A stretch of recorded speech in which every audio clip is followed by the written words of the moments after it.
Greetings, everybody. Tom Matuska with Thursday Night Live for you once again with Brett Wingfield. And last week, if you joined us, we worked on a Bobcat for, was last week the 6th? No, I think this is... This is the 6th. We've been beating the poor Bobcat to death here. And last week, if you were with us, we had the face kind of a little bit finalized. We got we did the ears the week before, I think, and we did eyes and nose, and we tucked some lips for you, and kind of test fit the body and got the paws where they go. That was where we left you. Rather than freezing the Bobcat, thawing him out, freezing the Bobcat, thawing him out, we did a little bit more work on him, and we'll explain to you what we did. We kind of have a star-studded lineup for you today. We have new products that we want to talk about that we're pretty excited about, and we're going to continue on with Bobcat a little, and might even have special guests a little bit later. So I will kind of tell you what we did with Bobcat up until this point, because you missed a little bit of it. Remember, like and share. Did I say that right? Oh, yeah. Yes. Like and share, like and share. And comment shared in the comment section so we know, because sometimes your privacy settings are set so we can't see. So that will help us to be entered in for our giveaway next week. And text in any of your questions. We'll be happy to answer your questions for you to the best of our ability. And so when we left you, we kind of continued the next day on the Bobcat, and we worked on his toes. The toes were shaped basically with clay, with critter clay. Oh, I was gone. You tell them what you did. I was gone. I was in Milwaukee. You go right ahead. No, we did critter clay for our toes, each individually. So we rolled it out, made the individual toes and put them in. And with a Bobcat, remember those retractable claws sit next to the toe instead of out on the end of the clay. So we had to make sure that we carefully tuck that in. And we did, rather than remove the claws, we did tuck the claw back in on the back feet for sure. I remember on the front. And we spent some more time in the face. We had just tucked that for you guys last week. So we finished off the face, paid special attention to our reference, went back and forth. Bobcats are pretty critical. All your cats have a very critical look. So we spent a lot of time with that. Glued him up, sewed him up, and then you guys washed him. That's something I wanted to emphasize too, and I think I kind of told you a little bit about it at the end of the last live. We do it with all of our life-size, and we think it makes a critical difference in the mount. We do it on bears, we do it on mountain goats, we do it on sheep, life-size deer, life-size fox, anything that has luxurious fur for sure, even our haired animals. In the summertime, we'll even wheel them outside and spray them down with the hose, and that might scare some of you, but the results will be well worth it. We'll spray them down with the hose. We take shampoo, and just make sure that the shampoo that you're using kind of is neutral balance. Most shampoos aren't acidic, but they can be very basic, and you don't want to alter the chemistry of your tan and have it do something disastrous. If you're wondering, we'll just take shampoo, mix it with a little bit of water, and test it with a pH strip, and I think that works. It seems to have gotten us by for 30-40 years, so that's what I do. Anyway, I will usually, rather than put straight shampoo on him, I'll take an ice cream pail of lukewarm water, not too warm, not too much on the warm side, a little bit, not cold either, but just room temp to a little bit so it's comfortable. Mix your shampoo in that. It's easier to work with, so you don't get a big gob of shampoo worked out in the hair that you just can't get out. Then we pour it over the animal, and on a Bobcat we're able to go over to the sink, and we just lay him. We take the screen out of our, or the shelf out of our refrigerator, lay it on our sink, lay him on top of that, and suds him up really, really good. Don't forget the hair. We stay a little bit away from the ears. We don't want to get the ears soft and wet so they become, the glue softens up too much. Then, once he's lathered up really good, we like to rinse him off, and we've got a little spray hose on the sink that we wash him off until no more suds are coming out. Then, we even take hair conditioner. You girls, hair conditioner and cream rinse, is that the same thing? I call it conditioner. Okay. We condition it, we take hair conditioner, same thing, put it in an ice cream pail with a little bit of tepid water. Work it into all areas of your animal, and then let it sit. They recommend letting conditioner work for a few minutes. We'll leave it on 15-20 minutes, and then we rinse him. This is absolutely critical. Get every bit of shampoo and every bit of conditioner out of the fur. Rinse it, rinse it, rinse it. When you think you have rinsed it as good as you possibly can rinse it again, and then it's time to dry it. On an animal like this, you can actually take a towel, lay him on a towel, and you can absorb a lot of the water with a towel. On a big animal, we will actually take them, like I said, outside. We will take the big livestock blower. And if any of you have those, they're great. If you do a lot of animals and you're going to be washing them, you'll want to invest in a kind of like the pet blowers or the ones that the 4-H kids take to the fair. They will make short work of drying an animal. Blow all of the hair out. Make sure around the eyes and lips, nose, where you may have a little opening, don't blow air in there or your head will swell up and your eyes might fall out. So you don't want to do that. So be careful around the face. Once he's kind of coming completely dry, we'll bring him in and start adjusting him. Fine tune, the paws and the ears and the lips and the eyes, and then we'll actually take a hairdryer and go with a hairdryer and a brush. And I like to dry against the grain, so I blow everything this direction, depending on what look I want the animal to have.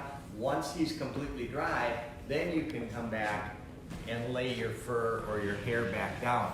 But it gives a tremendous amount of loft. And we do that with deer too. I mean, we will back blow a deer, make him look like a porcupine, and everybody goes, oh my gosh, that's terrible.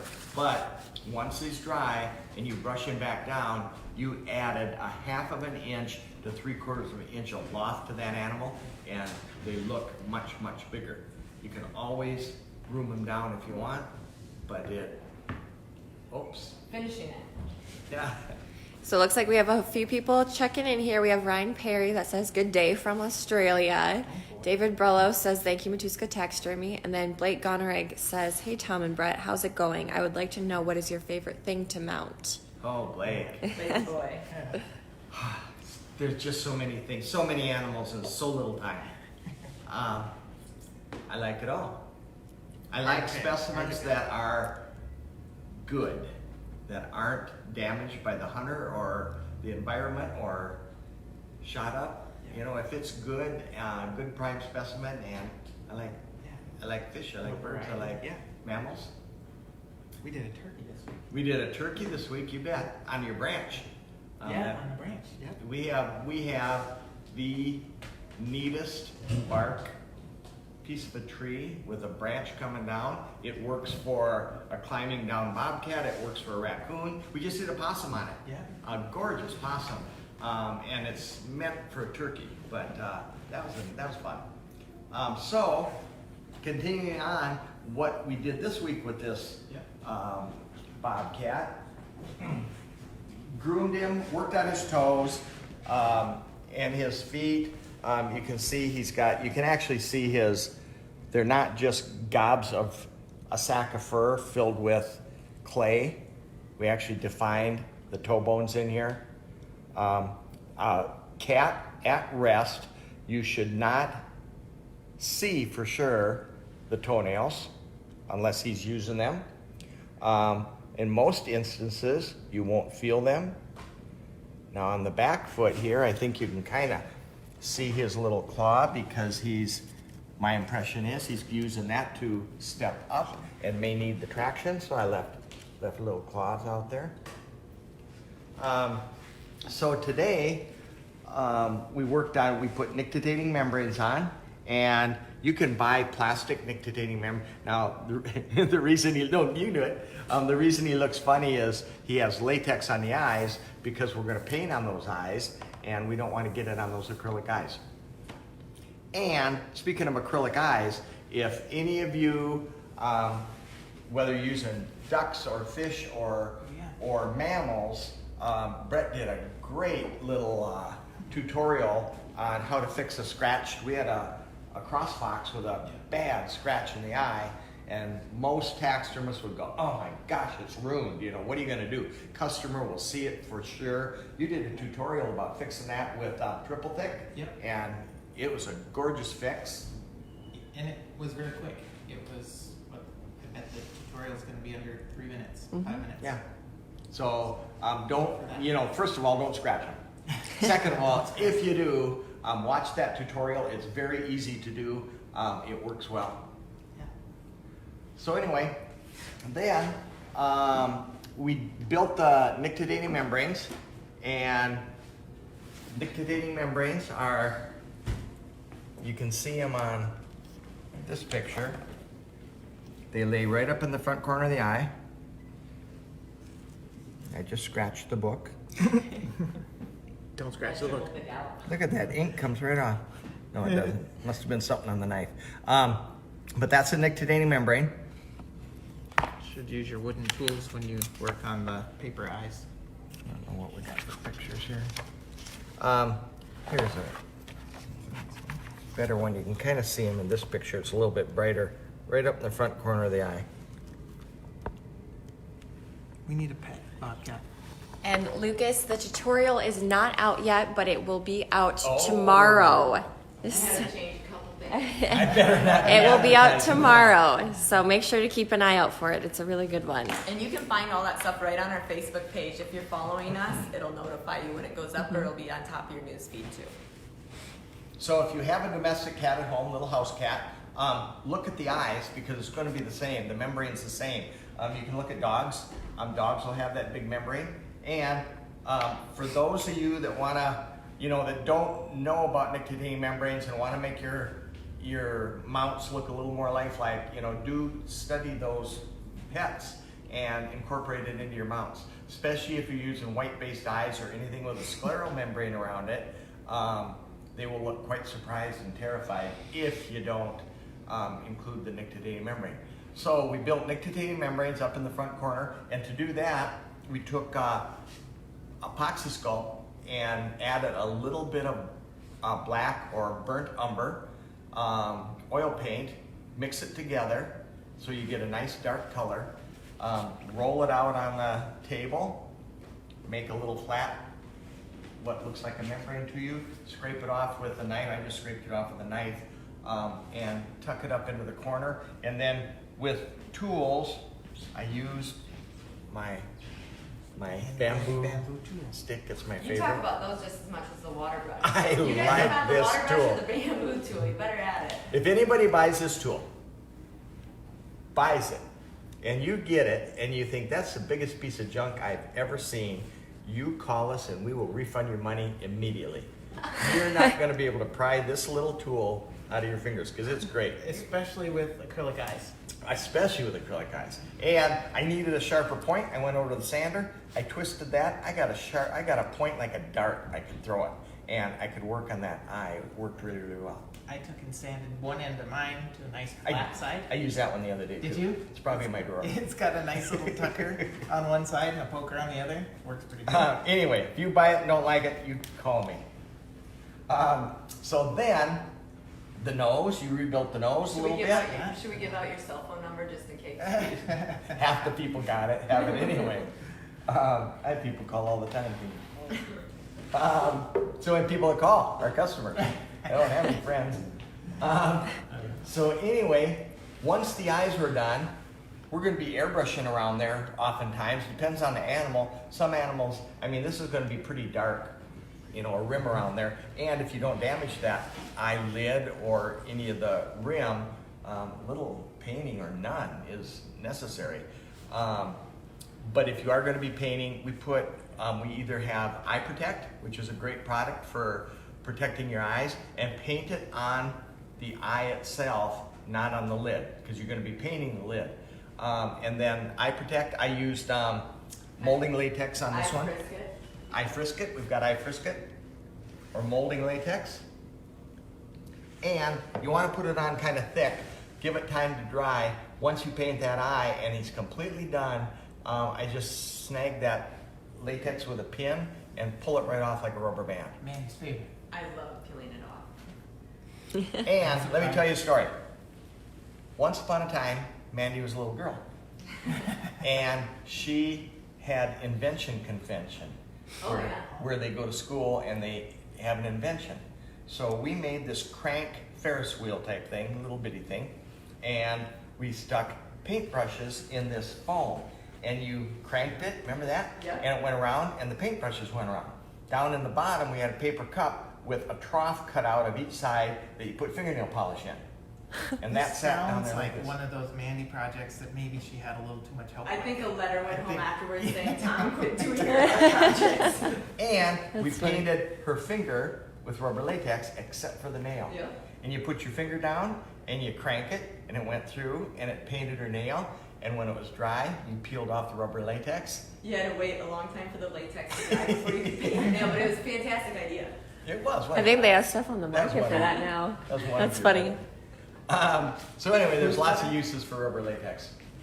And then you rebuilt the nose a little bit with epoxy sculpt. Just a little shrinkage we saw in the tuck, so balanced it back out. There's a lot of details in these animals, so don't forget the details. A lot of people deal with this and they forget the fine parts. We've got whiskers, and to replace your whiskers, we have, whenever we explain this to you, whenever we skin an animal or it goes into the pickle and we tan them, this is white paper, the whiskers are white, so you can't see them, but there's a piece of tape. We lay all the whiskers, here's the right side, here's the left side. I don't know what happened to my left side. Anyway, I'm gonna have to find some whiskers. Anyway, so the whiskers are taped down, so we'll always have them. That just stays with the customer's invoice or in some book somewhere. And to replace the whiskers, if you look at the rows that's actually those dark stripes through his cheek, that's where the whiskers go, and you can kind of see they're individually separated enough so that you can see them. And we take a pin, kind of get your attitude too, because if you want a snarly, growly mountain lion or bobcat, the whiskers have to reflect the attitude, and the whiskers will splay out very, very, very evenly. So kind of pick the attitude that you want. We'll poke a pin in at the angle. The whiskers want to go in at the same angle this way, and you want them to go into the same angle this way. Most of the whiskers are arced. You can curve them a little bit if you want to. We'll stick a T-pin, poke it in at the angle we want. I wiggle it around a little bit so it comes out easy.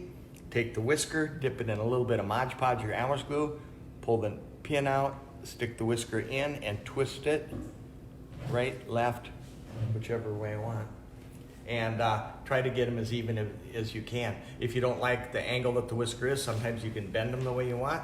You can curve them the way you want, or you can make a new hole and reinsert them. So. And don't take your eye off the pinhole. No, if you blink when you pull the pin out and stick the whisker in, that's kind of You'll hard to miss find. every time. Other than that, so far we've done a little base work. I don't think we had this covered with dirt. This is Mandy soil that I used. We put some rock clusters. Those are Back here. yeah, We got so much stuff going on. we do. These are great help when you're doing base work. We kind of made them especially for fish to go on our driftwood. It's 10-pound density foam, but this rock cluster is that one, painted a little bit different. We stuck it right onto the base, ran a couple of long sheetrock screws through it, and covered them up with moss. So that's what we did there. We got some moss vine. We have some artificial moss. Pine needles on here, you know, just anything that you want to. Oh, grass, cover grass. This is great. That's what you call it, right? Cover grass. A great product. It's preserved and it's dyed. Stays limber. Must come about 16 inches long or something like that. 14, 16 inches long. And you can trim it the way you want.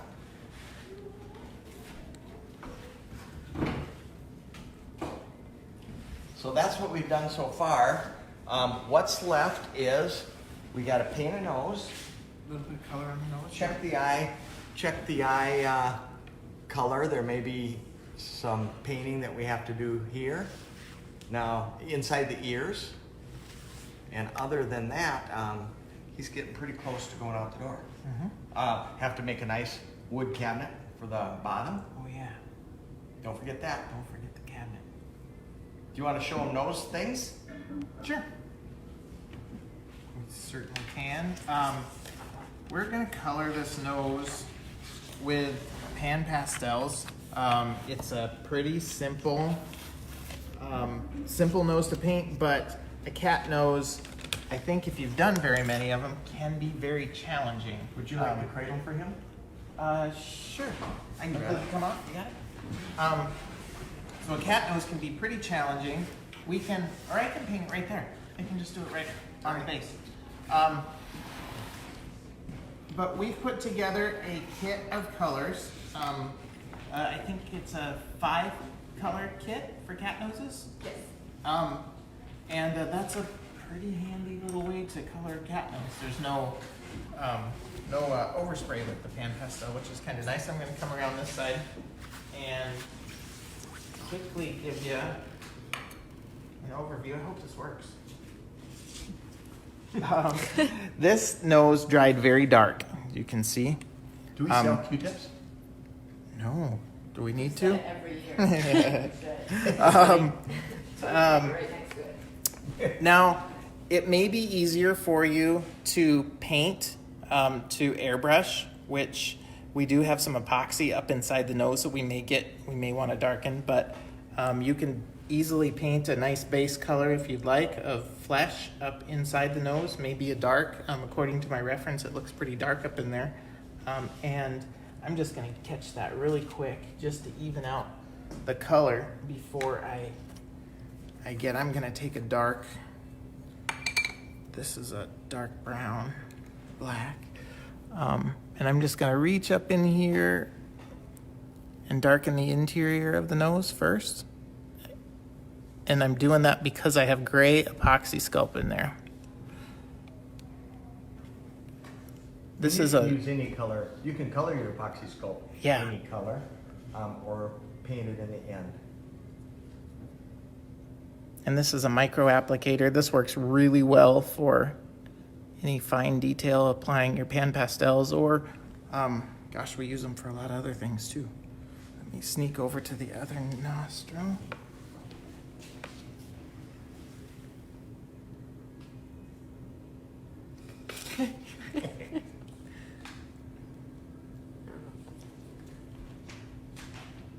Like so. I thought you were showing me something, Mandy. Showing you some light. Get you some light. Okay, so I've got that darkened first.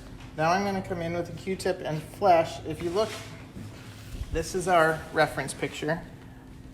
And you'll notice a bobcat nose can have some dark vermiculation in it. It can be all dark, it can be all flesh, or any variety in between. Here's another one that's all flesh on this side. And on this page up here, we have one that shows some dark. I kind of like something that has a little vermiculation in it, but not very much, pretty much fleshy. So that's what I'm going to start with. Pan pastel natural flesh color. And I'm just going to go right here on the surface. I'm just trying to take care of some of that dead skin color. Take care of Look that. how easy that is. You people that are afraid of an airbrush, this is the way to go. What are you saying? These are professionals. They're not afraid of airbrushes. But we like our pan pastels. Now, pan pastels work really well to layer onto each other, or they blend.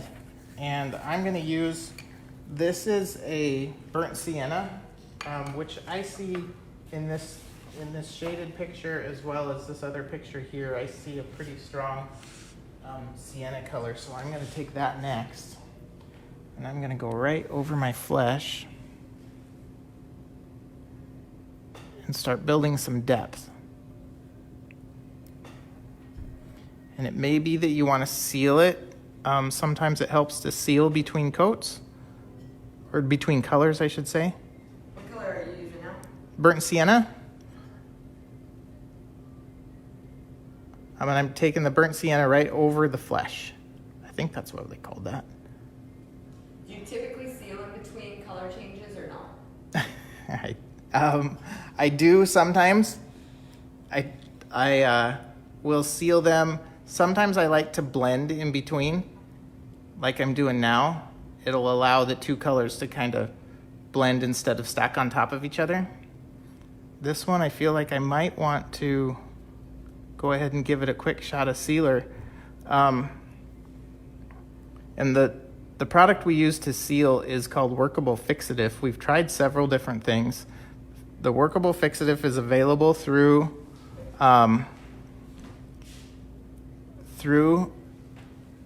the supply company. It's a Krylon product, and it dries very, very quickly. So it's nice, and it comes in an aerosol. I'm gonna basically just mask the perimeter here and give it a little dust. Let it set for just a minute, and I'll come back and do one more application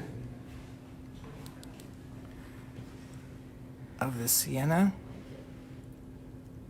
And I hear some commotion in the background. We might have some fun stuff going on. We have a special guest What? with a special product in his hands. Oh my goodness. And I'm just gonna come in here and do a little bit of color on the front. Like so. I've got a little excess that'll kind of blow off. And then I'm gonna put some dark back around the perimeter and right down the center, and we'll call it good. Right here. Just like to darken up that little crease, give it a little accent.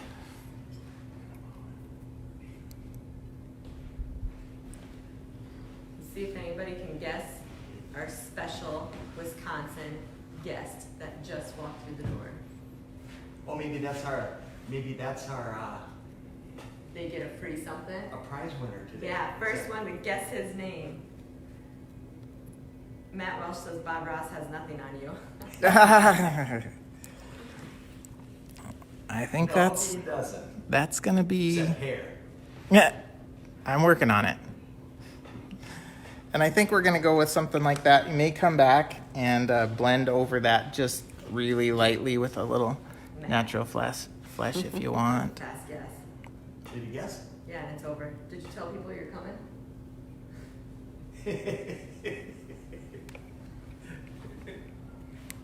There we go. So we'll go that. I think we should get to our special guest real quick. There you go. I'm just gonna seal that, and we will. We should be pretty good. Sealing process. The sealer process is going to be just like we did in between coats. I'm going to dust it with a little Workable Fixative. Like that. Let that set up. And then if you want, I don't particularly care for a real glossy cat nose. You could use a matte finish Mod Podge if you wanted, or this workable fixative has a little bit of a luster to it, so I think it should be pretty good. And what's the easiest way to get the pan pastels off the hair? The easiest way to get it off the hair is don't get it in the hair. But you gotta get your hair really clean ahead of time. And we did scrub this really well before. But if you clean your hair with lacquer thinner or acetone, scrub it really good, the pan pastel comes out pretty nice.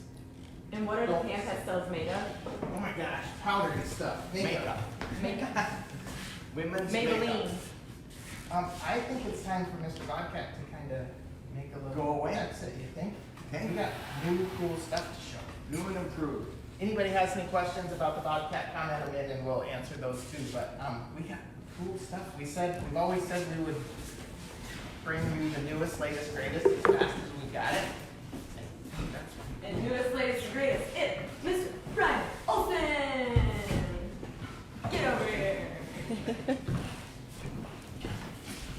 For those of you that don't know this man, you should, but this is Brian Olsen from Wisconsin. He's one of our sculptors, and he drove all the way, and we're gonna put him hard to work, so you know what that means is we're getting stuff done this weekend. Yes, it's kind of surprising. I didn't know you were doing this. Oh yeah, you know you made it just Drove in time. drove in the back door 1 minute ago. and If I said, you- oh, you gotta get in here. If you would get rid of your flip phone, you would know. Listen to this.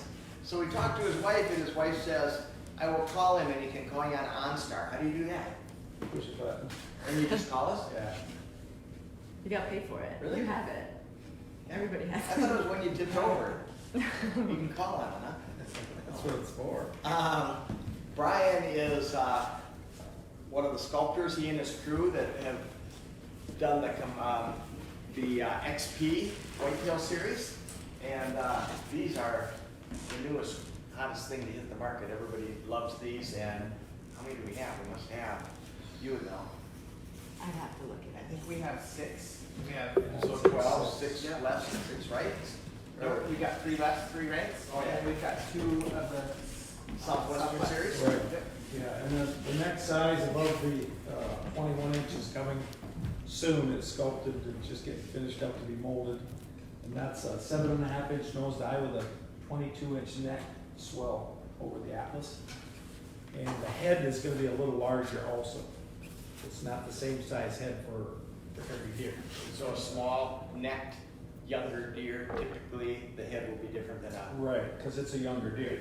This particular deer is a 3.5-year-old deer for our Midwest. That's what it came off of. The next one will be a little bit more mature, a little bit fuller head as the neck and shoulders get bigger. These are really attractive. It's an offset shoulder. You have a little bit more shoulder here, a little less here, which allows you to give them considerable amount of turn without having them look into the corner. Right. And what I really like about this deer, and customers are telling me too, is when it's hanging on the wall, you see a little bit more of the side profile of this deer, which makes it actually look bigger because you're getting more of the shoulder, but it's not because the shoulders are necessarily bigger. It's an illusion, and they like it because they feel like they're getting a little bit more of the deer. And what I like is how when you look at them from the front on the wall, how the skin lays down in like it should right in here. So if you have the proper size cape for the form, it should fit. If you have the right amount of glue, you should just be able to move the hair and let it lay down into place. Don't pull it too far back. If you pull it too far back, you're going to have a problem fitting it right here. And don't overcarve this crease and don't keep pushing it on it. Just let it naturally flow over the shoulder like it's supposed to. So what I brought today, this is the new head. This is a 7 3/4 inch nose to eye. This will be the next addition to the line, That is sure Which- pretty. which will be more geared for like a 4.5-year-old whitetail, bigger than the next step above what these are here. And so now you've started with the change out heads, and then you passed them on to other big Right. taxidermists to play with. Right. And what's the response that you got from them? Just the taxidermists that are using them. Yep, that you started with the change out The head. biggest thing, comments I'm getting is wow, everything, the width right here is proper. Because the way we're doing this process, It starts out with basically a carcass cast, where some of these measurements then, you're not exaggerating them. And a lot of the forms that I see or that I've used, if you get that too wide in the front corner of the eyes right here, it won't fit right because you only have so much skin to go from point A to point B, but it also looks different because it's just too wide in the head. And when you stretch stuff, nothing. You know, and some deer can be like that. There's an exception to every rule, but my motto, what I was taught years ago, is take some measurements, put back in what you took out. So if it's a 7.5 inch nose to eye, this particular deer is like 3 5/8 inches wide. Put that back, it'll make your job a lot easier and it'll look wonderful. And show them the ears. We've got some different ear liners here. That was another nice feature. Yeah, this seems to be the trend, I guess, and it's a good trend. Things change. Tom and I both, I started in this business 36 years ago, and what we had to work with it wasn't nearly as You must have been 2. nice or easy to use, but on these forms, there's distinctly marked as the ear canal, where the ear goes into the head. When you skin your deer, you'll see that piece of cartilage that you cut where it actually goes into the head. You need to know that reference point, and particular if you're gonna do a rotation. These new ear liners that Kerry Cochran has come out with are really, really nice. I like them. But you'd put that little tail right in that hole, right there, and it cannot leave that spot. No matter how this ear rotates, it's gonna stay connected if that was a live deer. So use that as a reference. It works really nice. For people that don't like to sculpt their own ear butts, we also have this marked on here, because you can buy these with the ear butt basically on, and these are made to fit right on. Just line it up just like that. You can see how it just lines right up into place for you. This So, is another nice feature. by having the back of the head, the attachment's already sculpted in for you. It gives you some references where to attach your ear butt muscles. Where if you look close at this one, you can see on the back of the head where the ear butt muscles tie down the neck. You can see it actually right on this ear butt. See where it lines up right there? Right on there. It should line right up just like that. So if it's back or down, you got your ear in the wrong spot. Kind of makes it hard to mess stuff It up. does if you pay attention. But like I said, with these, then you can put your ear in any position. You just, this point and that hole, that's where that lives. You can't put it up here, back here. It's kind of fail-proof. Has to be there. Which I like. And on these, with the back of the head on here, if your skull is sticking beyond this point, you don't have it set forward enough. And one way you can double check it before you cut your horns off is caliper the front corner of the eye to the back of the head and then set them accordingly. But if they're sticking out the back, you've got the wrong size head, or your antlers are set too far back, because you only have so much skin from the back of the eye to the bird. So make sure that that is set in there properly. And again, that width across the head here, I think, is real crucial to get the look. And there's exceptions to every deer. I've seen some where they're extremely wide and extremely narrow, but most deer, they're gonna hit that average. And here's what they look like if you want to see finished one. How's that look? Beautiful. Brent did that. This is saying in here, don't like overcarve this area, and don't keep, we tend to want to overcarve muscles and keep pushing on them.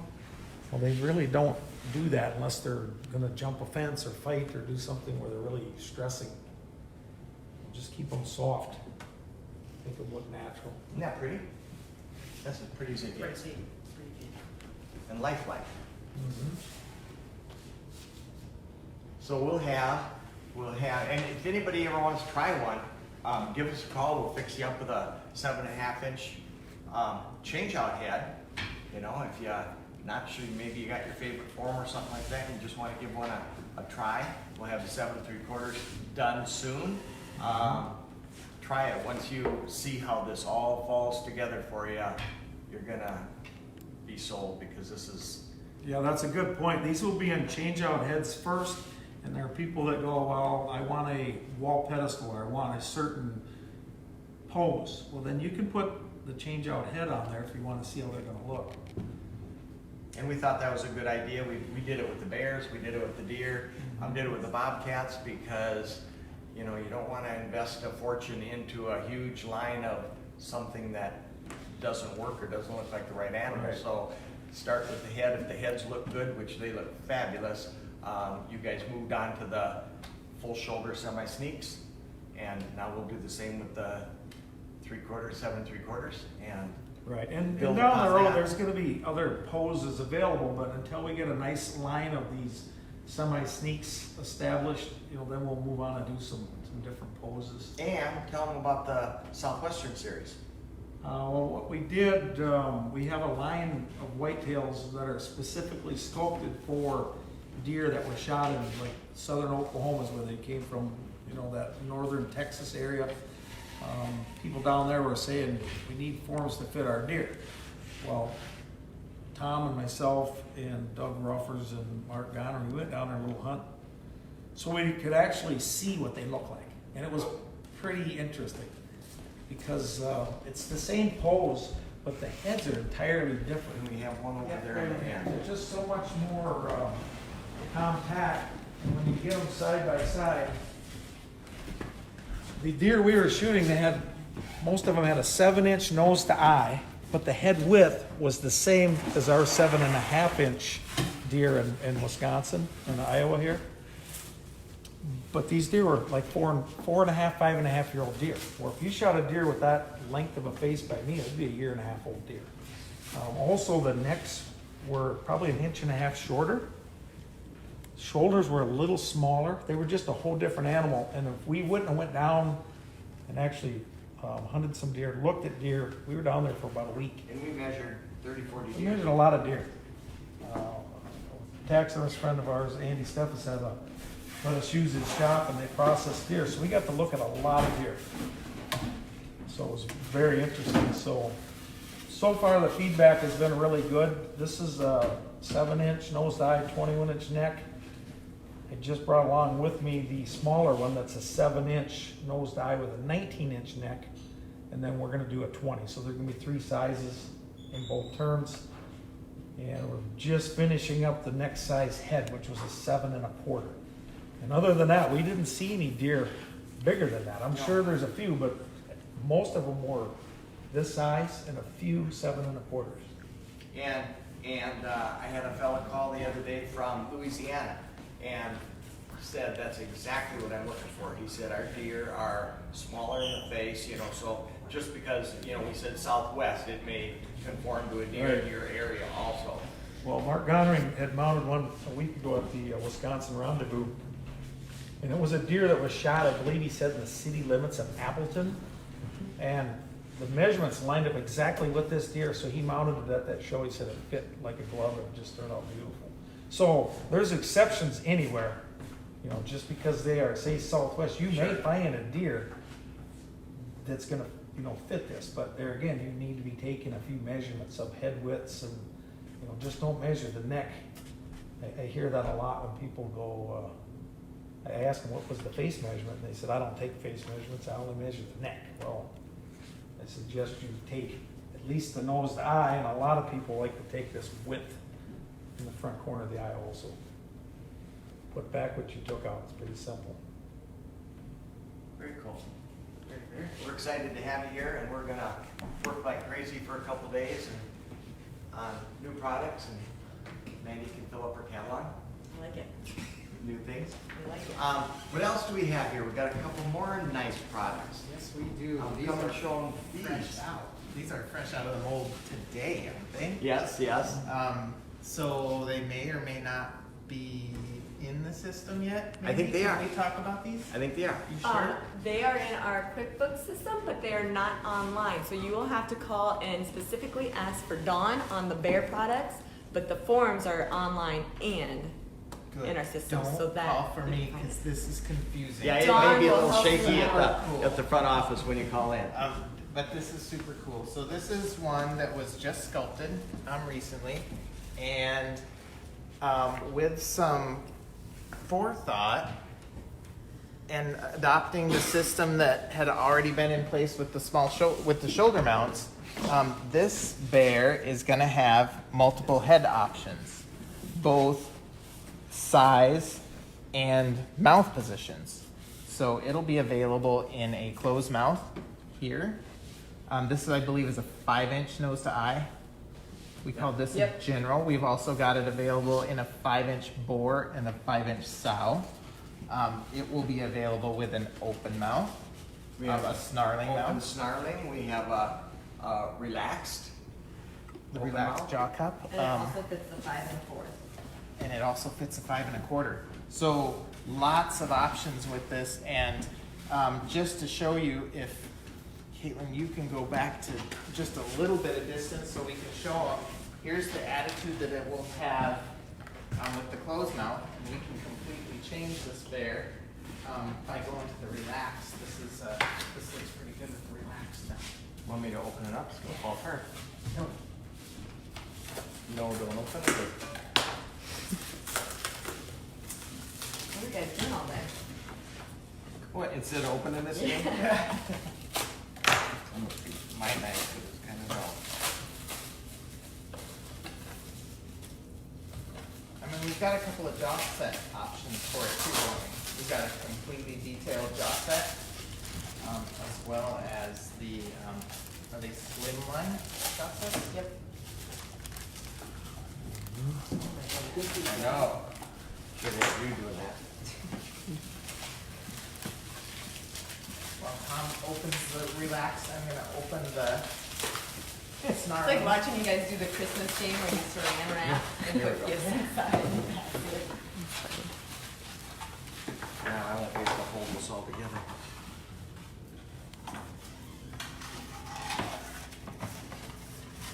This is snap together texture. And here's the relaxed.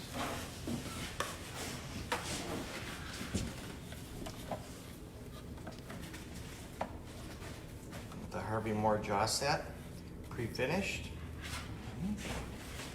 This is the aggressive metal.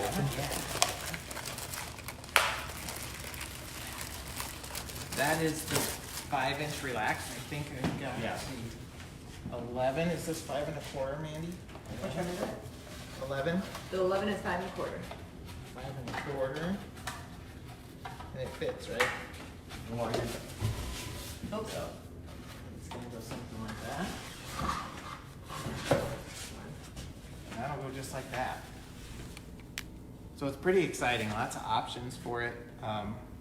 It's gonna give a lot of attitudes. And look at the detail of these mouth cups. This is a relaxed, finished by More Specialties. They look so good. You don't have to do much other than blend in your unions. You can tuck your skin in between the plastic and the styrofoam, and all you'll have is a little line to finish and paint. Yep. Same with the mouth cups. Yeah. We used to, in the old days, build all that lip line, build all this gum and spend a day and a half Oh just my gosh, doing I hated mouth it. work, and it's all done. Yeah. And so we've got that in the half. It's half or 3/4. Call it half. Half a bear. Yeah. Half bear. Long half. Long Long half. half. Long half. Dance. Dancing bear. Mandy likes to call it the dancing bear. And we also got this one, fresh back, and this is a shoulder mount. This is a Cindy Chrisman, I call it a bawling bear, because he looks sad. not because he's crying bawling, he's bawling. And you might be able to show him best from right up front, like so. That's about straight on there. And this one, do we have a couple head options, or is this? Yeah, you got, it fits the 4 3/4 bore. It fits the 4 3/4 sow. and then also the 5-inch saddle. So 3 different options. And this is for kind of a head swinging. He's got a pretty good cant to the head. Yeah. It's maybe slightly offset shoulder, just a little bit offset shoulder, similar to our shoulder, the closed mouth shoulder we've had. And I think there's relaxed arms coming with this one soon. Soon. Coming, and so do the math on that. 5 different heads, 2 different arms. See, that's like 5 to the second Yeah, power can't do it. That times. hurts.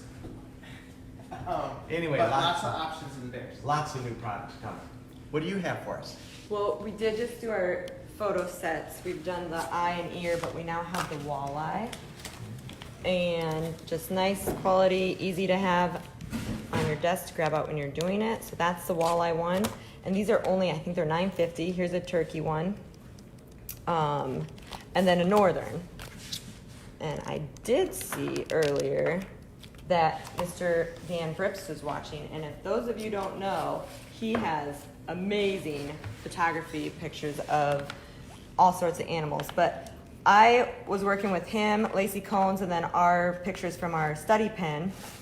And these are just a few of them, but they're amazing, high quality reference pictures. Brian, I believe you use this book for judging. They're probably the best reference pictures that I've seen that you can buy. There's one that's really interesting that you won't see, because in this case, this deer, his nose is straight down. Here's his forehead. It's straight down to the ground, almost beyond, but his pupil is level to the ground. So normally, if he was looking like this deer, it's level to the ground, but he has dropped his nose and see how it, and that's a great picture to show the rotation of what they actually do. I used it on the mule deer mount that I did for the nationals here like a month ago. And it was just great to have. Congratulations on that. Really good to have. By the way. So. This is the all-around book, and it actually goes from your eyes to the nose pictures, and you get the nose pad, and then all the way we have some awesome ones of the Ears, deer ears and the ear butts and all that. coloration of the ears. That's a really good reference in there. So great book. If Yeah, you it's like a Christmas must-have. gift, get it on the list now. And then we also have the deer books individually. too. You do. So you can get the all around, which is the one I just showed you, and then if you want just one or two, there's an eye, Eyes, nose, and ear. nose, Yep. And ear book. Yeah. And they have a few extra pictures as well in just the specialty books. Yep. And you didn't repeat a lot of it. No, I did not. You cannot. The all around would have. You can buy all 3, or the all around would have different ones. But, and then I believe Dan and I have been talking about doing other books. So that's just That's more exciting. exciting to the line. That's a good investment right there. I mean, because then you got it at your fingertips. I take it when I judge, it's easy to show and flip through and just show the nice big pictures and Yeah. how the skin aligns on the nose and things, and people understand it better. Yep. What else you got? Do you have anything? I think I ran out. Winners? Yeah. What were you giving away today? I'd say your cat pan pastel kit or your bamboo tools. Let's do the cat pastel. Okay. Okay. So it's a 5-piece cat pan pastel kit. And make sure you guys like and share the video for your chance to be in the drawings. And you can do it right now next to the comments. There's a share button. So just tap that and share away. And for our winners today, we have Derek Harriman or Fred Burt. So if either of you are First one to chime in. active, go ahead and give us a comment. Pretty sure I saw him. John Bellucci says, late to the dance again. Let's boogie.